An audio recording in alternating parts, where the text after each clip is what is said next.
Welcome to the Tailoring Talk show with me, your host, Roberto Revilla. I'm a bespoke tailor, menswear designer, and owner of Roberto Revilla London Suit and Shirt Makers. This is the podcast where you drop in for the threads, but often leave with something quite unexpected. I talk to self-starters and creators about their journeys, the highs and lows, and the lessons they've learned along the way. If you haven't already, please support the show by subscribing. And if you're listening on Apple Podcasts or Spotify, please help me out by leaving a rating and a review. My guest joins us all the way from Austria today. She studied economics and then entered the working world and quickly noticed that she and the people around her were so unhappy in their day-to-day lives. This awareness led to her having the courage to follow her passion of inspiring people to live life to the fullest. Through coaching, she assists people in overcoming feelings of being overwhelmed, fear, shame, and judgment. She has undertaken studying how subconscious patterns run our lives and how they can be changed for the better. Ladies and gentlemen, please join me in welcoming Andrea. Right, this is what I needed to ask you. How do you pronounce your surname? Lukac. Lukac. Yes, okay. Ladies and gentlemen, please join me in welcoming Andrea Lukac to the Tailoring Talk show. Andrea, how are you? I'm fine. Thank you very much for inviting me. Oh, you're welcome. Thank you so much for joining me. So you're my first Austrian guest. Oh, it's a pleasure being the first. It's an honor for me. Thank you so much. How is Austria today? It's quite rainy today. Yeah, we've had a lot of sunshine in the UK, but the last couple of days it's been like really heavy rain. So they were announcing a crisis because of the hot weather, and then the rain came, which we had all been praying for. And when the rain came, they announced another crisis. So unfortunately, this is what it's like over here in the UK at the moment. It's one constant state of panic. You know, it can't be great for a lot of people, mental health and so on. So this leads neatly into you joining me on the podcast today, because when it comes to feelings of being overwhelmed and being afraid and worrying about the future and so on, definitely this is the right place right now. The media is really hyping up all of the problems that we are apparently going to have coming down the track. I don't know how things are over in Austria at the moment, but I'm guessing across Europe, all of our neighbours there must be feeling some of the same. Not you. Yes. I can just speak about the weather, and we expect the next days to be a little bit rainy, and all the rest is passing by me. How long ago did you leave the corporate world and then get into coaching? And was coaching in this area something that you always wanted to do, or did it really develop as you entered the corporate environment and time progressed and you sort of thought, hey, hang on a second, this is not as fun as I thought it might be? So when I was a child, I wanted to understand how human behavior runs our lives, but it was not such a big drive as it developed through the years. By deciding to become a trainer, and then I studied the psychological counseling, became an NLP trainer on the way, and a hypnosis coach. So it was programmed that it's meant to be my field, because when I saw the gap from what we mostly live and how we really can live out, it was so huge that I decided to bring this message out. You know, life is difficult. I always say to people that are a lot younger than me, and especially my friends' kids, like, enjoy your time right now, because you might not think it right now, but this is the best. Because as soon as you become an adult and you get a job and you get, a mortgage and everything, it's not. We're all wishing that we could be young again, because generally, I mean, it's interesting you talk about the human behaviors being governed by certain patterns and things, because it does. Often when you hear people saying it feels like I'm on a wheel at the moment and I can't get off it, because we are generally creatures of habit. The difficulty always is how you break that cycle. Because being on a hamster wheel all the time is really not the definition of living a fulfilled life. How do you begin to sort of work out how you break people out of that cycle? Just stop and go one step backwards. Have a look on the situation, what is, how am I feeling, how am I thinking, how am I behaving, because that are the questions we should ask ourselves. Oftentimes we are not aware of how we behave and think in certain situations and feel. And to break out of the circle, we have to stop it. Go step backwards, take a deep breath, have a look on what is, and then we can decide either something is serving us or not serving us. It seems to be so difficult to do, though, just to stop. Now, so for example, like we're taking our first holiday in probably nearly 3 years in a few days' time. So we're very excited about that. But there is so much that we need to do before we actually get there. And the intention is to switch off and try and cut off completely from technology and so on. But in today's world, it seems so much harder to do than maybe it was 20, 25, 30 years ago. What do you say to people who are making the sorts of excuses that I'm making right now? Make a list of priorities. And when you do one task after another. And when you do this one, you laser focused upon this thing. And maybe you will detect that you will be much faster, more concentrated. Celebrate this task done, and let's go to the next. So celebrate, that's a word that you don't often hear when it comes to task completion. Very often we try and get things done, or we try and get several things done at once, and we finish them, and then we just move on to the next one, and the next one, and the next one, and the next one. The reality is that we always have a to-do list. We'll never ever get everything that we want in life done, right?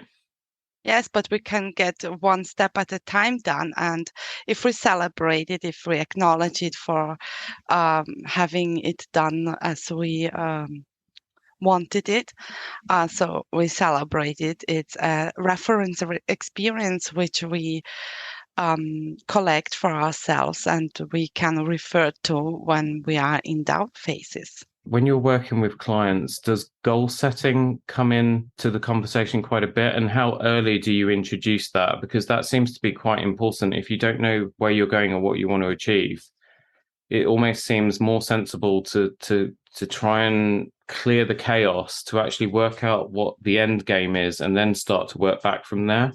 Yeah, it's always essential, first of all, knowing where a person is and where they want to go, and to clean the limitation from the one and the other. So it's both essential to know, because if we don't know where we are, we don't know. We have to know where we are as well as we have to know where we want to go. Yeah. We have to know how we are behaving today if we want to especially change a behavior, and to how we want to behave. I guess what you're saying is being self-aware or becoming self-aware or working on becoming self-aware is extremely important before you can start on this journey. Yes, very, very important. Yeah. We are very likely or learned to observe everything what is happening around us, but very little are trained in themselves to observe themselves. That can be quite a scary thing, because when you're looking at where you are today, obviously when you hold a mirror up to yourself, there are certain things that you might see that you're not going to like, which is why a lot of us tend to try and avoid doing that. Also, the past comes into question, because a lot of us do fixate on how we've got to where we are today. So very often, again, I don't know if you find this with a lot of your clients, but I can imagine that a lot of people will fixate on what's happened before and what might happen in future, but are never. It's like Yoda in Star Wars, right? Always living in the past and the future, but never fixated on, never focused on where you are right now in the present. Yes, but that's a very scarcity space to be in. It's extremely scary. Yeah, it's up to us to choose. Either we want to be in such a scary space or we want to be in a secure space. I mean, I guess given when you put it like that, given the choice, if you ask someone, they would choose wanting to be in a safe space. Yeah. So let's go back to these the patterns of human behavior. Can you give me some examples of kind of why a lot of us are the way we are? Mhm. And is it to do with general rules kind of governing our existence, or I should let you go. This is your subject of expertise. I'll stop speculating. No, so I want you to imagine that we are like a unfilled bottle when we were born, and we made huge experiences while growing up. We had learning processes. We did a great job when we were little babies, and growing up. We heard of what we may do or not do, are not allowed to do.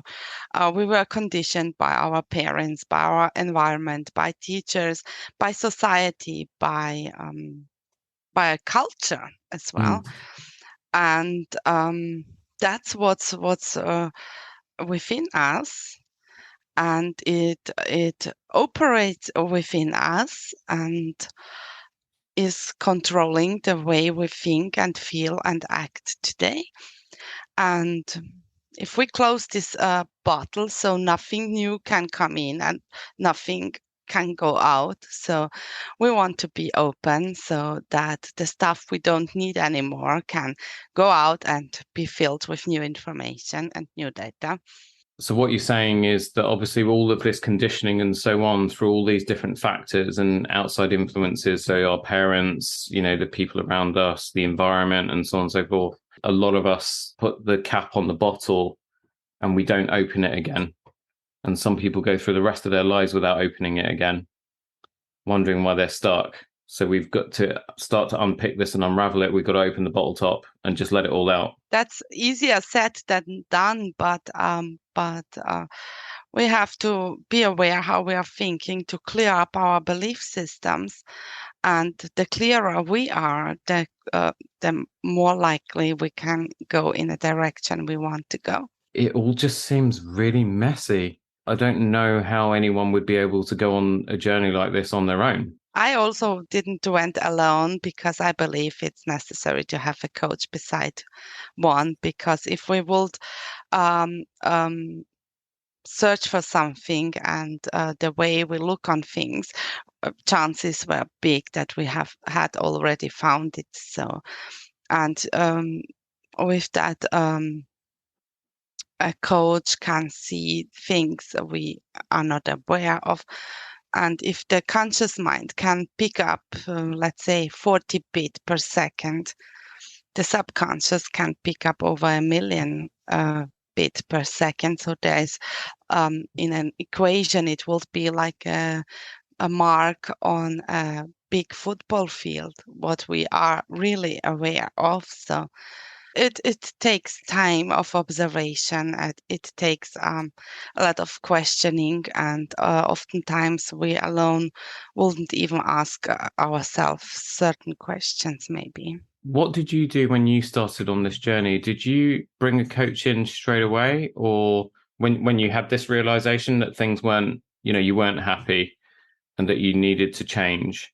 Did you kind of go on a sort of journey of self-discovery on your own first and then bring someone in to help you afterwards? Yes, I was studying it over 10 years, but I was seeing I'm going forward and some steps backwards because I didn't unleash all the mechanisms which were working tidy together. So I realized I need a coach, and within my education, it was a part of the education. So we had to work with someone, and we worked in groups together. And so I saw it by observation that if we work together, much more can be done if you than if you sit alone and try to understand something or clear something. How do you help people to become acutely aware of what things outside of them are having the most profound effect on their behavior, for better or for worse? I will try to see inside what they need for resources to be built up that they are not dependent on the outside so much. And then once you've kind of got them to, I guess the correct platform or springboard to then be able to start to progress, getting towards a place of, I guess, more fulfillment, content, and a better rounded life and so on. They've got to get into new habits and new behaviors, new disciplines as well. Are there any methods that you use to help people to, set their boundaries and prevent them from kind of falling back? Because at the end of the day, we're creatures of habit. I always say humans are very elastic. When we go through change, I mean, the recent pandemic is a big example, right? It was a very, very fundamental, powerful, impactful thing that happened to everybody across the world. But then you go 2 years on, and already you see generally humans starting to kind of go back into their old rhythms and patterns of behavior and so on. So how do you kind of stop that contraction? Yes, first of all, it's to know what we want, where our desires and needs are. And there are some basic needs for humans. So, and I will suggest to fulfill our needs by our own, so we are not dependent on the outside, and interacting with other people, especially in times like we faced in isolation. So support networks are very important. Yes. Yeah. With So like-minded people. yeah, which, something that I personally have been doing this year. So I, at the end of last year, I had a resolution that I always get invited to, sort of networking things and so on, and I always avoid them, partly because I'm a little bit shy in big group situations. But I made a resolution just to say yes to things. And some of the new networks and friendship networks and entrepreneur support networks and so on that I've kind of created, and the people that I've surrounded myself with this year and continue to do so, are starting to form a very, very important support network. And I'm starting to find in my own life, although it's far from perfect, Andrea, let me tell you. I mean, even this morning, I was like a pressure cooker ready to explode. But where maybe a year ago, I didn't feel like if I was falling, I had that safety net underneath me. Now I do have people that I can reach out to for support and for inspiration and so on. It's really funny because at the start of this conversation, I kind of had it in my mind that this was something that you needed to do either on your own or with one other person, a coach. But what you're saying, it is really, really important for us to not be isolated, to try and surround ourselves with people. But then there are people who aren't comfortable with that at all. That's a question. Either they are comfortable or they are afraid of something. A lot of people are afraid when they open up, they could get hurt. So it's a fear behind it. How do you get them to realize and then overcome that? Is it through questioning to kind of activate self-realization? It can be done that way. So I have a lot of tools, especially as being introduced in the field of neuro-linguistic programming and hypnosis. So we have a lot of tools how we can overcome it. And I always have a look on the person where they are today and which method they like most, because that's what really is important. What do you think? Because obviously with NLP, that's all to do with how people absorb information. How words are operating within us and humans has to do with behavior as well, with state changing, how to see a situation and rethink. And, I guess also, what is it in our, personality psyche that makes us react to the outside world the way that we do, and then internalize all of that. I remember I did NLP a long, long time ago, and I think the verdict was that I was more visual in the way that I deal with things. Which probably explains why I do the job that I do as well. Visual persons, there are acoustic persons, there are kinesthetic persons. So for me to keep focused, to come back to what you keep saying, which is, you have to work out what you want and stay focused on that. So for me, in terms of my goals, aspirations, and so on, I have to have lots and lots of pictures, whether they're on my phone or they're on the wall in front of my desk or on the wall in front of my workroom. I need to be surrounded by things that visually remind me of where I'm going and what I'm doing and the people in my life that are important to me. Does that make sense? And then I guess for people who are more sort of, oral, that's different. It might be music and things like that that keep them grounded. Yes, it makes sense.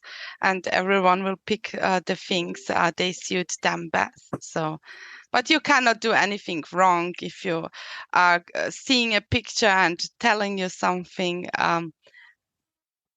You are using two senses. And where are you personally at your stage of this journey? Because the other feeling I get is that it's not something that is finite. It's something that you have to keep working on across your entire life, right? Yes, it's a habit I generated through the years is that I'm observing myself, and I keep observing myself every day, and that's where we can see how we can improve on a daily basis.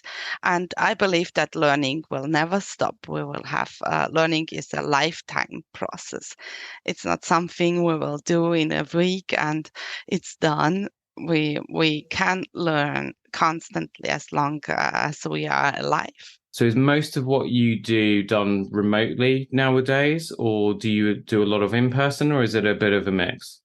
A mix of it, yes, as it comes. Yeah. So first of all, I have a look where a person is and where they want to go. Yeah. And by knowing that, we go one step at a time. That's what I wanted to ask you. So introspection, looking at yourself, being constantly aware of where you are and so on. And again, because we all tend to go to sleep at night, wake up in the morning, we generally have the same micro routine that we follow. We get out of bed, we might check our phone, go to the bathroom, go downstairs, make a cup of coffee, put the grill on for the toast, eat, go back upstairs, and so on, right? How are what are the best techniques to be able to kind of stop and get into the habit of self-reflection every day? Is it something you do at the end of the day? Is it something you recommend doing at the beginning? Does meditation come into it? Where you've got people, so meditation for me is not a thing because I have an attention deficit thing. So I can't sit still for more than 30 seconds. It drives me absolutely crazy. So you must have multiple tools to help people to really kind of nail down for each individual how they, do the whole kind of self-introspection thing and be aware at all times. Over to you.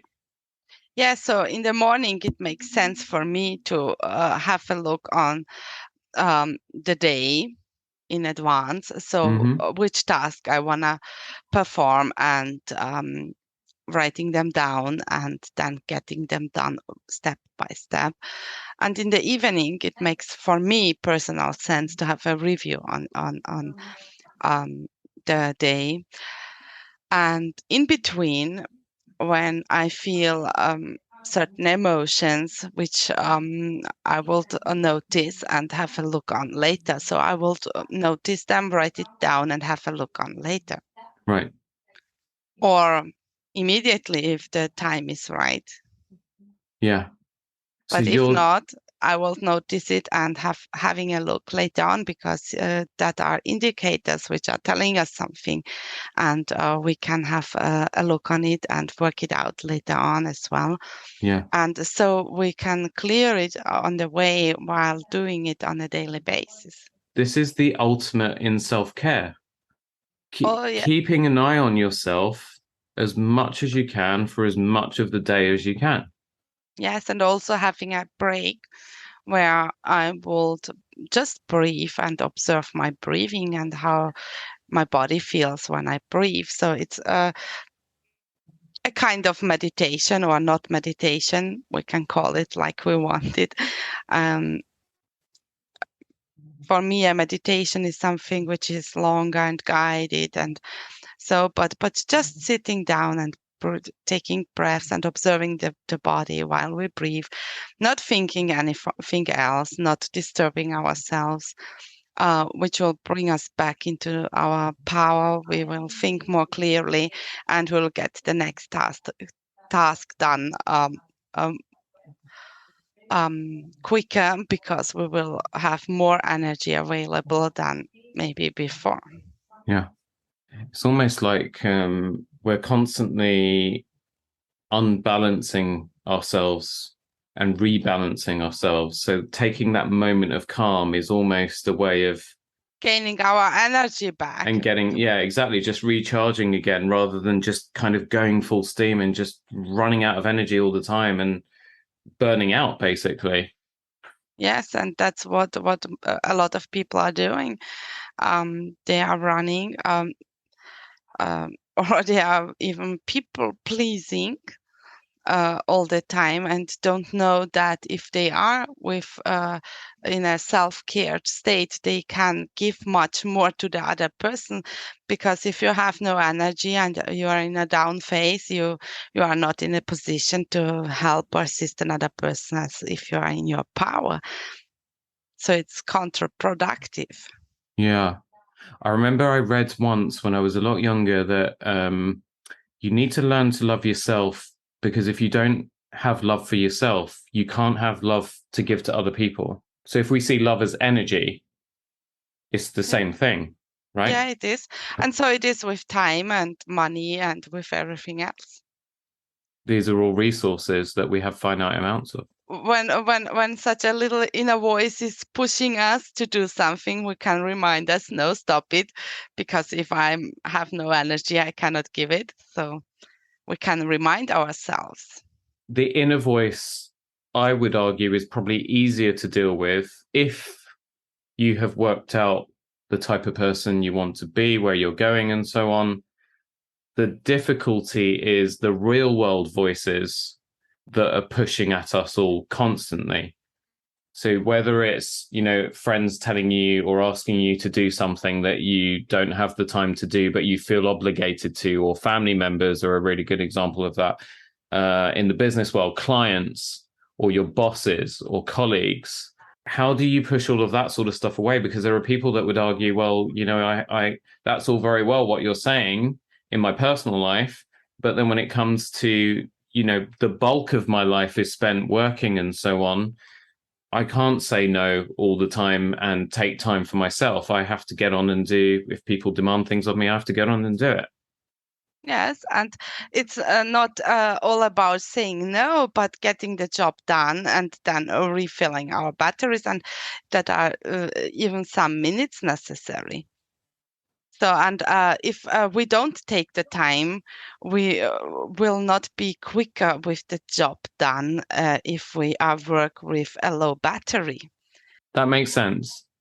Yes. Yeah, it And does make sense. it's just a matter of perspective, and it's what everyone can understand if they have a little look on it. Yeah. And the ones to know that there are some people which are external oriented, they have a look on the outside, but there are people who are internally regulated. They don't listen anyway to what other people say or think. Okay, now you've got me wondering, which one am I? I'm trying to be better at all of that. In my business, it's clients making demands all the time. So I had one recently who was WhatsApping me, I need this, I need this, I need this, I need this. And I already had a list up to here that I was trying to get through. I talk a lot about bandwidth nowadays, Andrea. Like, I only have a certain amount of bandwidth. And if somebody's asking me to do something that is beyond my bandwidth at that moment in time, then I say, no, not now, or yes, but not now. Yes is a more positive way of approaching it. And so with him, the next day he chased me, I haven't received anything. Have you done this yet? And I just said to him, it's programmed into the diary to be done on Wednesday at 9 o'clock, because that's what I actually did. I put it in my calendar for the next time that I could do it, because I also have other blocks in my diary for things like exercise, or I call them little buffers during the day in between things, where I can do exactly what you were describing, which is just taking moments for myself, even if it's only 10 or 15 minutes or even 5 minutes sometimes, where I can just sit, just switch off from everything for that period of time and just be. Because if I don't do that, I'm going to have a heart attack probably. Yes, it's so wonderful. And I'm doing the same. I'm doing the same. Yeah, I can tell you are, because our listeners can't see you, unfortunately, but you look, you're making me feel calm and happy. You look calm and happy.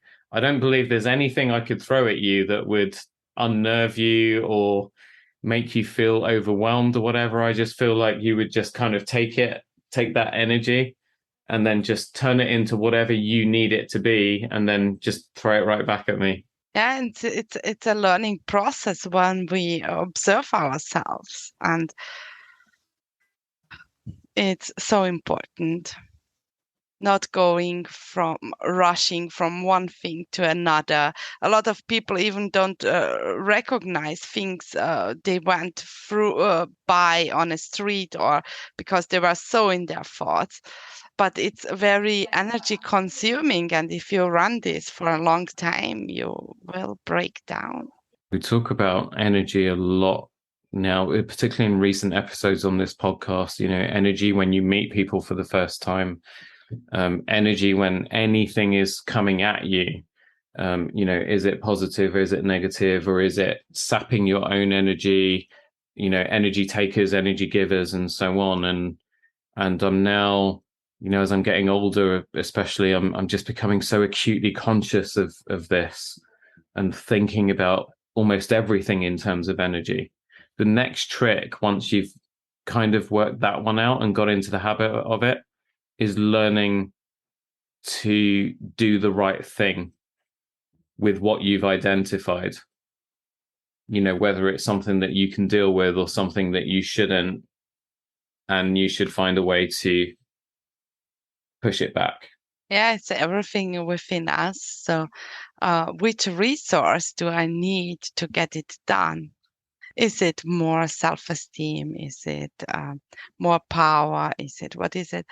And to go have a look on where can I implement it into my daily life, and not necessarily the whole goal, but the little steps, and what would be the next very little step, and even a bicep step I could take today towards the direction I want to go. Yeah. Is Wow. it concentrating more on getting out of the head, so we will maybe want to concentrate upon our body, Yeah. or we want to feel more? It's a very individual, because not everyone is at the same place. Yeah. I find one thing that is helping me is definitely, because we have cats and dogs in the house, and animals are very, very sensitive to our cadence. They're very, very sensitive to how we're feeling in the moment as well, especially my dogs. Half the time, I don't think my cats care. Do you have pets at all? I have 3 dogs. You have 3 dogs. Cool. What breed? Shepherds. Oh, German And Shepherds. German Shepherd and Malteser. Oh, so I grew up with I grew up with German Shepherds when I was a child, and as an adult, I have a Cavachon who kind of looks a little bit like a Maltese, and we have a rescue dog. We found him; he'd been dumped in the road somewhere, so we just came across him and we rescued him. His name is Bailey. He's a Cocker Spaniel. He's crazy, but for all his craziness, he's very very empathetic. So you find that animals that when you're excited and you have high energy, they also have high energy. And when you're feeling down and you're feeling low, they also sense it as well. I'm sure it's the same with your dogs. Yes, they are the best friends, right? They feel with us. Yeah, absolutely. And he's just come here. He's done this so many times when I've been recording as well. I introduce you to Bailey. There we go. Say hi. He can't talk, sorry. But yeah, no, this is Bailey. But he's awesome. I feel very, very privileged and lucky that we found him, because everybody says he's so lucky that you found him, and I say it's the other way around. We're lucky that we found him. He saved my life on more than one occasion, because I guess the point I'm trying to make is that, you know, hanging around with these guys all the time, because they're so in tune with your energy, and they react so much to how we're feeling. If you're being consciously aware of them, their energy will tell you. It's really basically they're a reflection of you. Yes. It's not the other way around. Cats are different. Cats basically don't really reflect. I don't think they really reflect human energy that much. Cats kind of do their own thing, whereas dogs are the opposite. You know, their mood comes from whatever's going on with their owners. Yes, they are like a mirror for us. Yeah.